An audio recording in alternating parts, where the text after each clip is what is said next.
Hello दोस्तों, जैसा कि आप सभी को पता है कि रेलवे भर्ती पर सुझाव लेने के लिए दिल्ली से एक कमेटी की टीम को बिहार भेजी गई है और उस कमेटी के द्वारा कई स्टूडेंट एवं टीचर से सुझाव लिए जा रहे हैं और कमेटी को स्टूडेंट एवं टीचर के द्वारा कई सुझाव दिए गए, जिस पर कमेटी का कहना है कि आपके इसी सुझाव पर विचार किया जाएगा।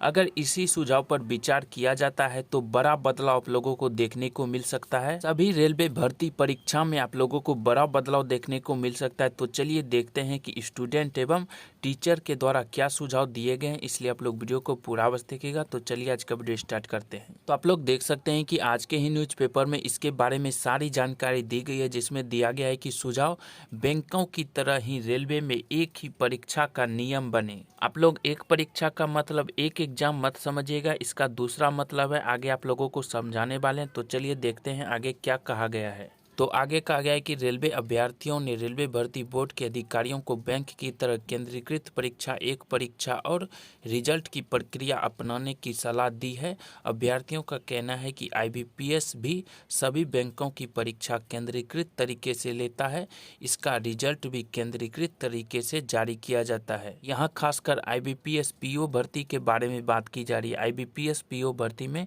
बैंक वाइज वैकेंसी निकाली जाती है और वहाँ पोस्ट प्रेफरेंस भी भरा जाता है, लेकिन cut off all over India में एक ही रहता है। इसमें भी कई बैंक रहते हैं और हर एक बैंकों के अलग अलग पोस्ट रहते हैं और पोस्ट प्रेफरेंस भरने का मौका दिया जाता है, लेकिन एग्जाम ऑल ओवर इंडिया एक ही लिया जाता है और कट ऑफ भी ऑल ओवर इंडिया एक ही बनाया जाता है। तो प्री का cut off all over India एक ही बनाया जाता है, उसके बाद मेंस एग्जाम लिया जाता है।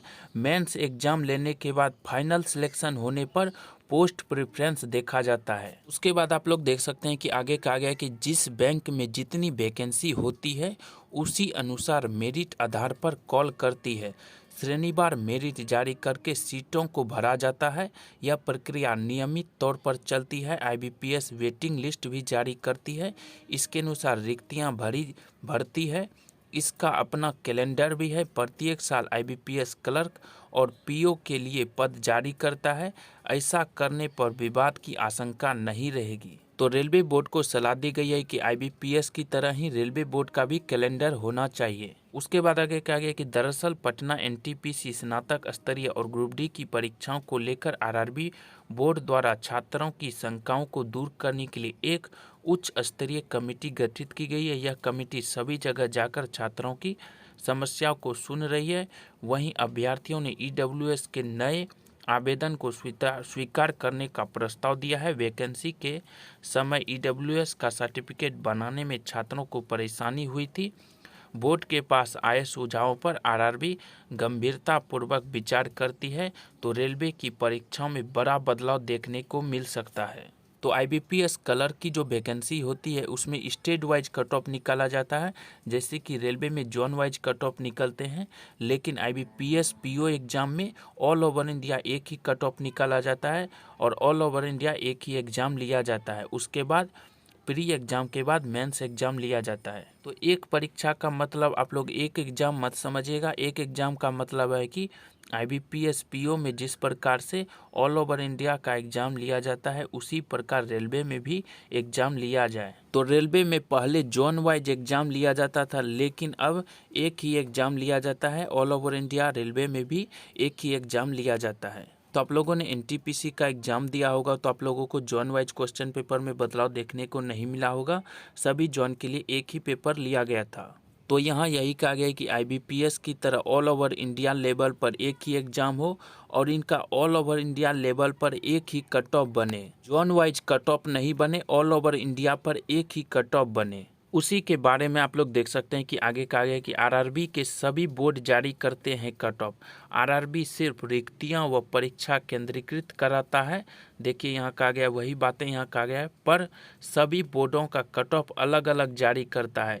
इसी वजह से कट ऑफ बहुत अधिक होता है।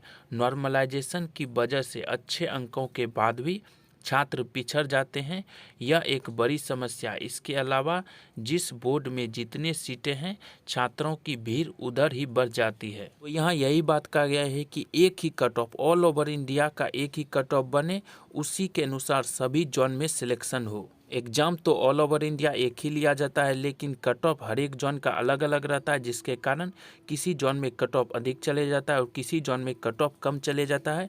इसी पर कहा गया है कि ऑल ओवर इंडिया एक ही कट ऑफ हो। उसके बाद आगे कहा गया कि रेलवे नहीं जारी करता है परीक्षा कैलेंडर। आरआरबी देश का सबसे बड़ा बोर्ड है, बावजूद आरआरबी का खुद का कैलेंडर नहीं है। एक परीक्षा पूरा कराने में 3 से 4 साल लग जाते हैं। उसके बाद आप लोग देख सकते हैं कि आगे कहा गया है कि निष्कर्ष निकालकर अंतिम फैसला लेगी कमेटी। आरआरबी के पटना के चेयरमैन राजेश कुमार व मुजफ्फरपुर के चेयरमैन मनीष चंद्रा ने बताया कि काफ़ी अभ्यर्थियों ने आवेदन दिया है।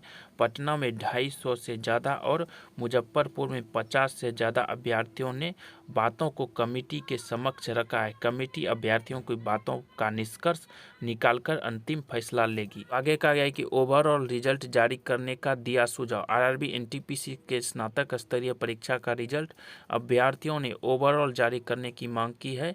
अगर बोर्ड सिर्फ 1 स्टूडेंट 1 रिजल्ट जारी करेगा तो सिर्फ 7,05,381 छात्रों का रिजल्ट आएगा, पर कई अभ्यर्थियों जिनका 2 और 3 विषयों में रिजल्ट आया है उसका मामला फंसेगा। ऐसी स्थिति में बोर्ड को अधिक रिजल्ट जारी करना होगा। तो देखिए, स्टूडेंट एवं टीचर के द्वारा जो सुझाव दिए गए, इन सभी सुझाव पर कमेटी के द्वारा क्या फैसला लिया जाता है। और कई स्टूडेंट ने ये भी सुझाव दिए कि जिस प्रकार से आईबीपीएस का कैलेंडर हर एक साल जारी किया जाता है, उसी प्रकार रेलवे का भी कैलेंडर जारी होना चाहिए। और रेलवे ऑल ओवर इंडिया एक एग्जाम तो कराती है, लेकिन कट ऑफ हर एक जोन का अलग अलग रहता है, इसमें भी सुधार किया जाए, ऑल ओवर इंडिया एक ही कट ऑफ हो। तो देखिए, इन सभी स्टूडेंट के सुझाव पर कमेटी क्या फैसला लेती है। तो आप लोग जरूर कमेंट कीजिएगा कि जो स्टूडेंट के द्वारा सुझाव दिए गए वे कितना सही है या गलत है। आप लोग जरूर कमेंट कीजिएगा। तो एनटीपीसी एवं ग्रुप डी भर्ती के लेटेस्ट जैसे कि और लेटेस्ट अपडेट आएगी, हम आप लोगों को वीडियो के माध्यम से जानकारी दे देंगे। इसके लिए आप लोग चैनल को सब्सक्राइब करें, वीडियो को ज़्यादा से ज़्यादा शेयर करें और लाइक करें। तो चलिए आज का वीडियो समाप्त करते हैं। वीडियो देखने के लिए आप लोग का धन्यवाद।